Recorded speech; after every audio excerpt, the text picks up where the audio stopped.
That's Mary Marst, isn't it? The reputation preceded her, didn't it? Well, it isn't every day a spoiled heiress becomes the acting CEO of an international hotel conglomerate. That's true.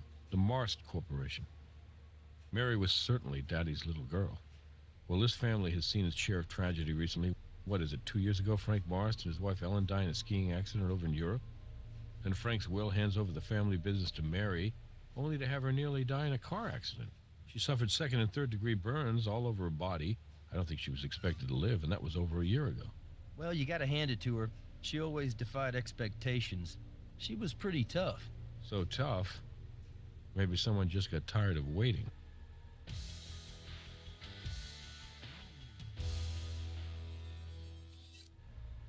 Mary's hospice nurse and her stepsister Jane Barrett found her like this. I'll let you guys go to work. If you need anything, you know where to find me. Okay, partner. Ready when you are.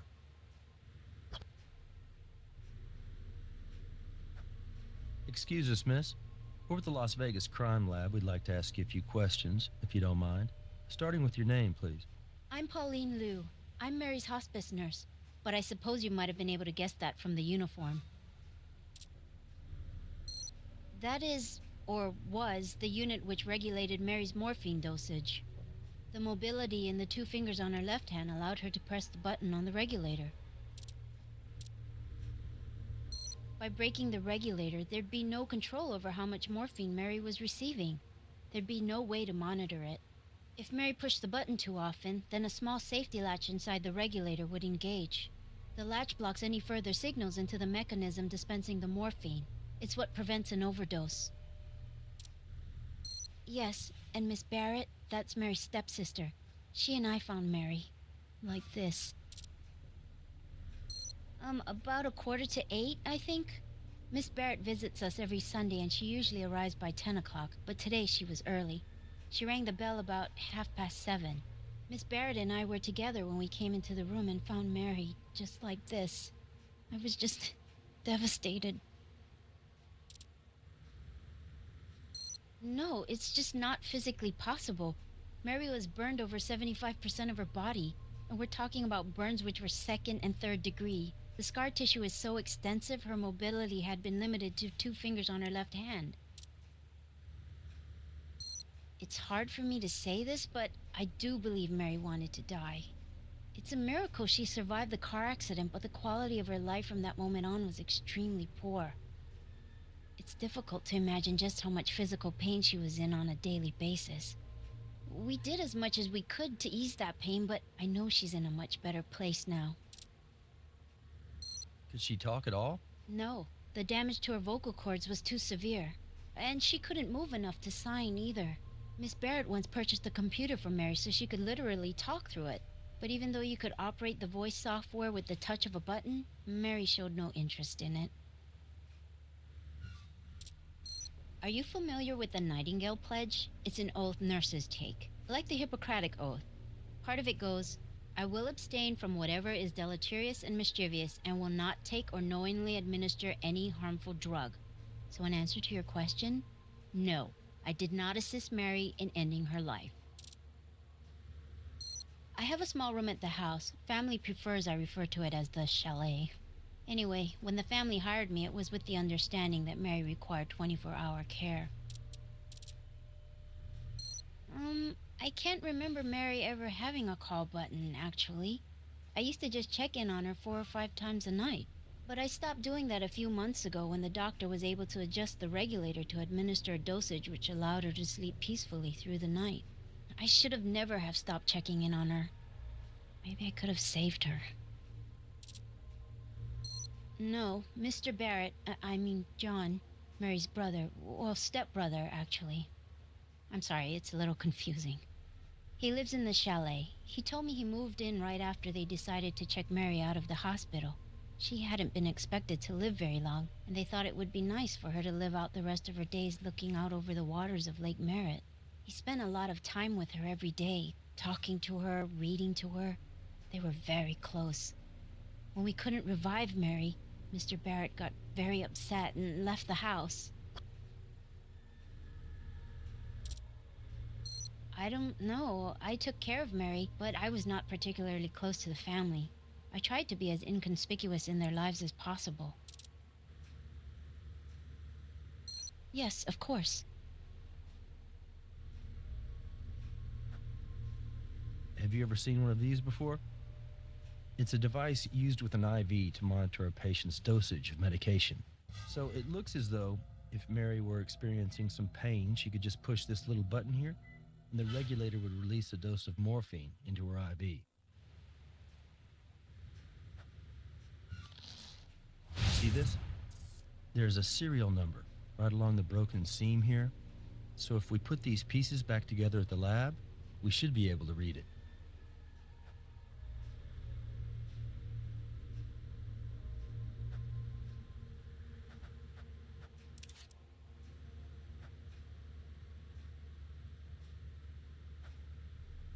So once we've processed the scene, we'll call Robbins and arrange for the body to be transferred to the coroner's office. We'll get a better look at the body at autopsy.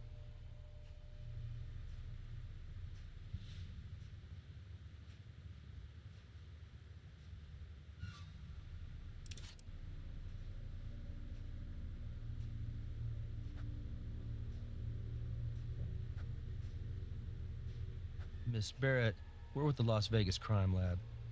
I know you're upset, but we'd like to ask you a few questions if you don't mind. Of course, officers. Whatever I can do to help. That's correct. Mary's nurse and I discovered the body this morning. 7:30 this morning? Maybe 7:45? I'm not exactly certain. Yes, she was lying almost exactly like this, but the nurse and my brother John did try resuscitating her, so the body may have been jostled a bit. I made sure none of us moved anything else, because I understand the importance of not disturbing a crime scene. Her morphine regulator was smashed. Mary couldn't do that. Poor thing could only move 2 fingers on her left hand. God bless her. I pray she's in a better place now. You'd think anyone living like this would want to die. Not Mary. She was a fighter, and she was a real inspiration to me. When I moved away from here, I thought I'd never come back. But after Mary's accident, I started flying in from LA every Sunday. I swear to you, as God is my witness, Mary wanted to live. Yes, I live in Los Angeles. I work for a public relations firm. But like I said, I fly out to visit Mary every Sunday. Yes, that's right. I'm sure you've heard of my stepfather, the self-proclaimed hotel tycoon. The bust is almost as imposing and impressive as the man himself. He and my mother died less than a year after it was commissioned. They were skiing in the Swiss Alps. I can tell you, everyone was shocked when the living will entrusted Mary to step in as the acting CEO of Marst Hotel and Entertainment.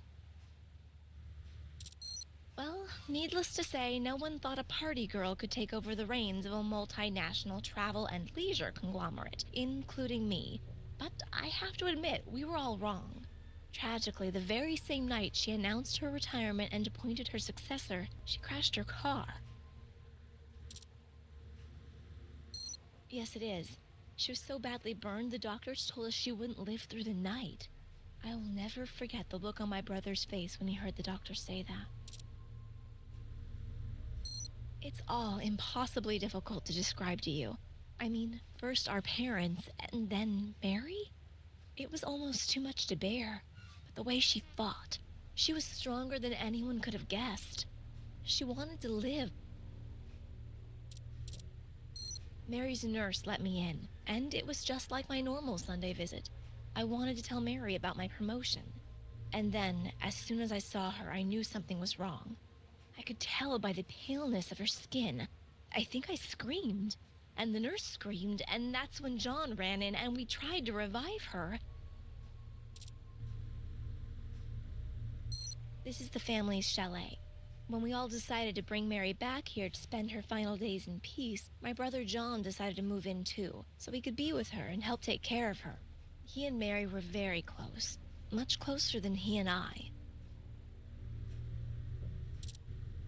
No, we're not particularly close. Well, let's just say we have very different views about money. Very different values about it.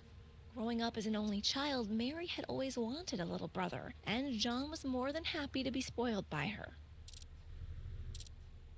I have no idea. He ran out of here, and I haven't seen him since. Thank you for your time, Miss Barrett. We'd like it if you could remain here in Las Vegas until we have a better idea of what happened to your stepsister, okay? All right, officers. Whatever you think is best.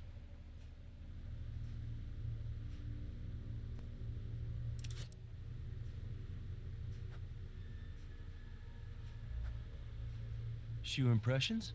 Left in mud? The mud's still moist, fresh.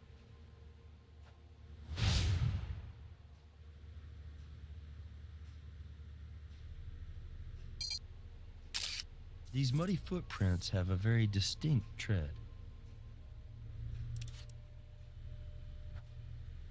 Look like anyone you know? Maybe not.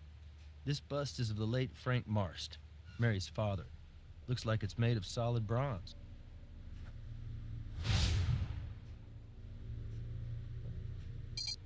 Nothing to collect here.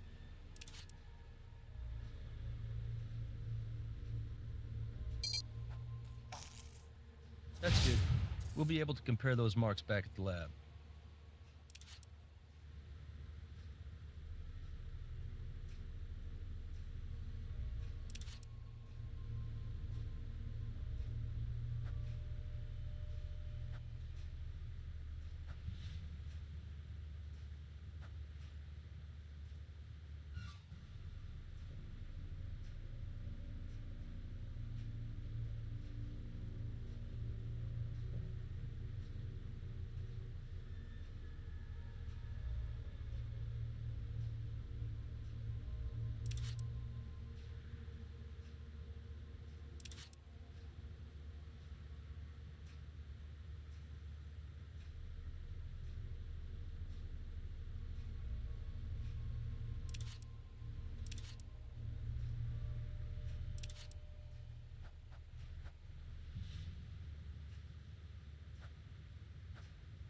Bottle of morphine.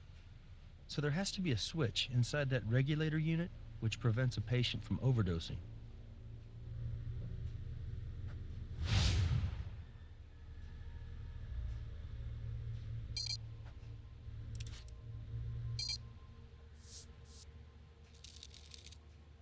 That's an excellent print.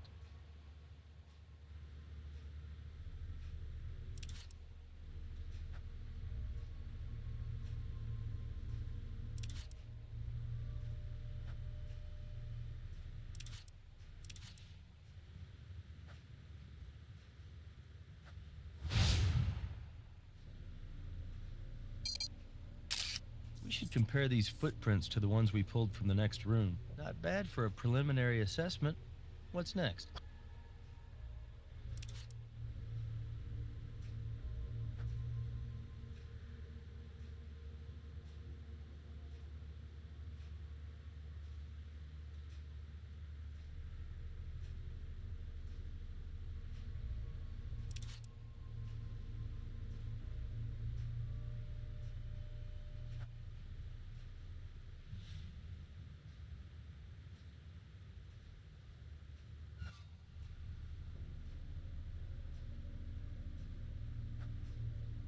Nurse Lou, we have something else we'd like to ask you. Yes? Yes, of course.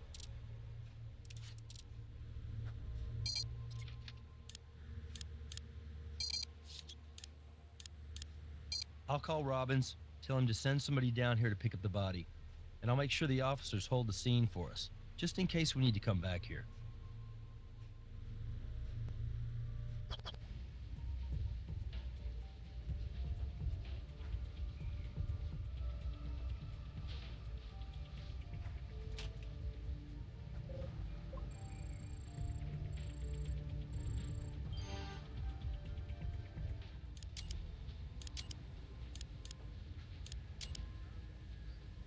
Same tread, same size.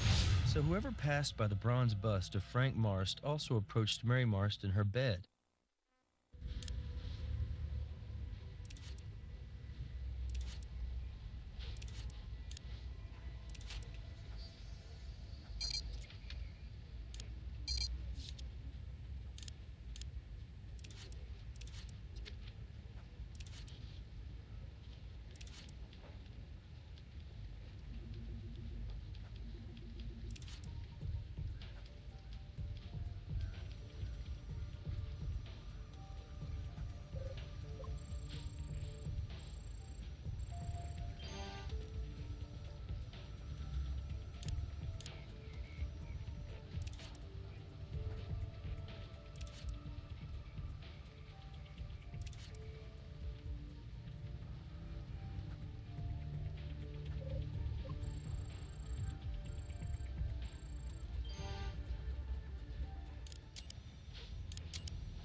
So, the print on the bottle matches Jane Barrett. It says here she was arrested 6 months ago as part of a Death with Dignity demonstration in Carson City.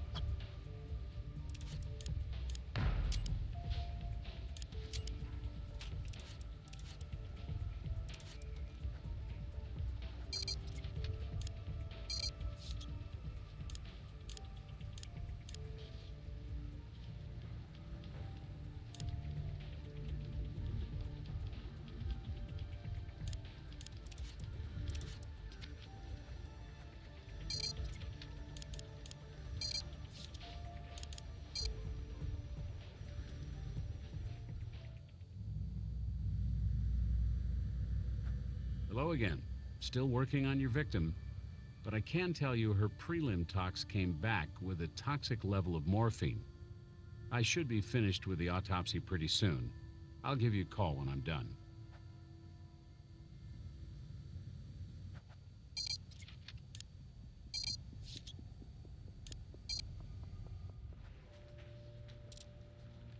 What do you got in the way of evidence? Prints on the bottle of morphine belong to Ms. Barrett? Well, until Doc Robbins gives us the results of the autopsy, we can't even think about a warrant.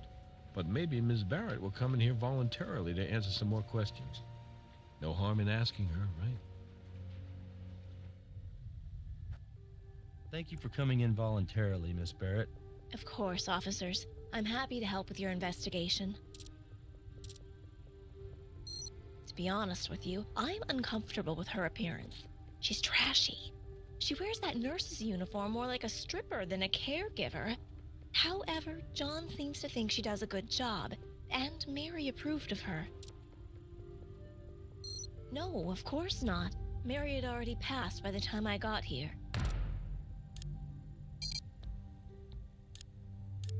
Oh, I'm sorry. I thought you meant today.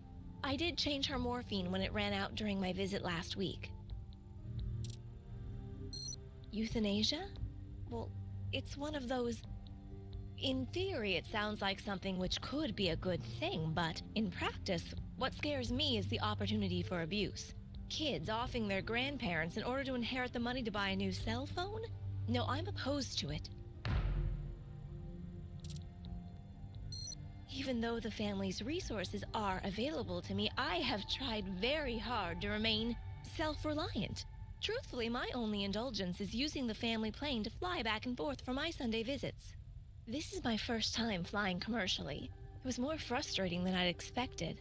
It took about 4 hours in actual travel time to get to Vegas. I mean, I could have just as easily driven here.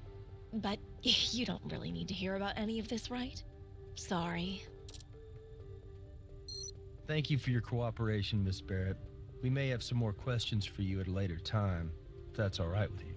No, not at all. Please don't hesitate to contact me.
All right. Now we should be able to read the serial number. I'd collect those bits of metal, too. They weren't part of the regulator.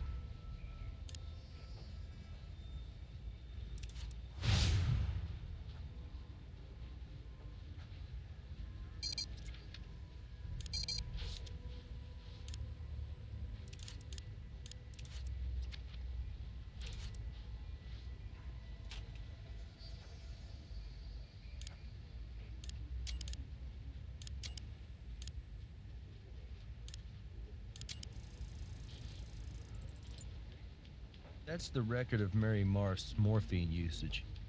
Take a look at the line of continuous usage during the last entry. I'd be surprised if that's not our cause of death right there.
It's a match. That bronze trace we found in the broken regulator pieces came from that bronze bust of Frank Marst. The evidence suggests someone took the bust from the front room and used it to break open the regulator. Then they removed the morphine control inside. Then the murderer pushed the button on the regulator to give Mary an overdose of morphine. If Mary was awake, she would have been forced to lie there and see it all happen, helpless.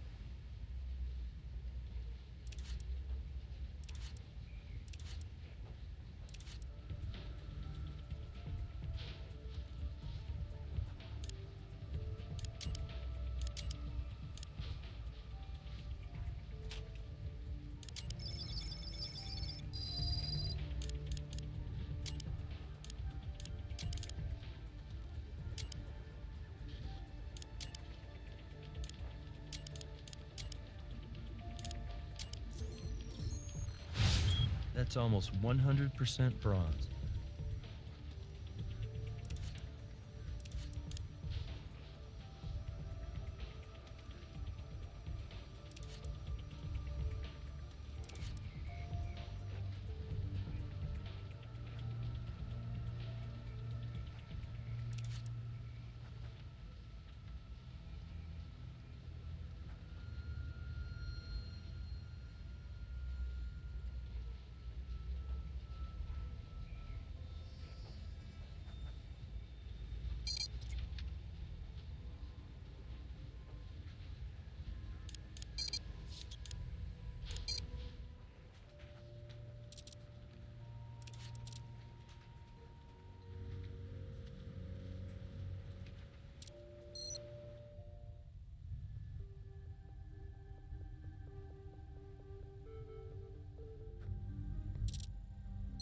Euthanasia?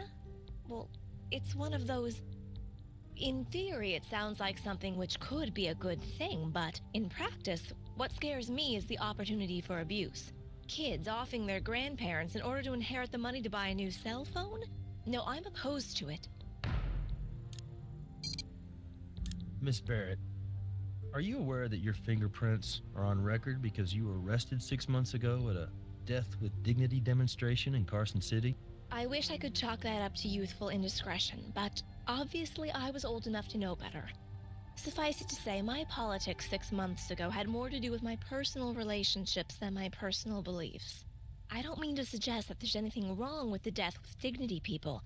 It's just that I wasn't really with them, if you know what I mean.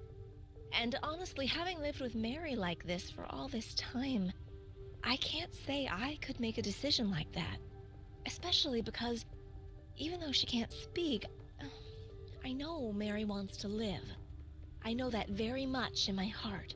Miss Barrett, could you tell us your whereabouts for the last 24 hours? I live in Los Angeles. I come up here to visit with Mary once a week. I flew up here this morning. By that look on your face, I'd imagine you'd also like to know if anyone can verify what I'm saying, but I don't think anyone I know saw me. Oh, wait. Hold on. Actually, I have this excellent home security setup. Superior security systems. You see the way it works? You're either in the away setting with the motion detectors on, or the home setting with them off. They gave me an application for my cell phone that tracks when I'm home and when I'm away. I can send what it recorded for the last 24 hours to you, and you'll be able to see I was home, right up until I left for my flight this morning. Okay. Send us those records, Ms. Barrett. But we'll still have to authenticate them with your security company. So I just got the records for Jane Barrett's security system from Superior Security. Looks like they check out. According to the records, Ms. Barrett was at home last night at 11. You know, the Marst family is still a pretty powerful player in this state. And it's pretty much an open secret that John Barrett was set to inherit everything when Mary Marst died. Jane Barrett wasn't even going to get a little something for the effort. Well, being left out of the will is a possible motive, but what do we think about Jane helping Mary end her own life, trying to give her death with dignity? You know what death with dignity is? It means you don't drool. I think when you have a family with a lot of money to fight over, I don't trust any of them. But if Doc Robbins tells us the time of death clears Jane Barrett, then I'll move on to the next best suspect, family member or not. Vault Insurance Company was only too happy to provide us with their claim file on Mary Marst's accident. Hey, Robbins here. Sorry if I slowed you down any, but I was finally able to determine your victim's time of death. You're looking at somewhere around 11 p.m. last night.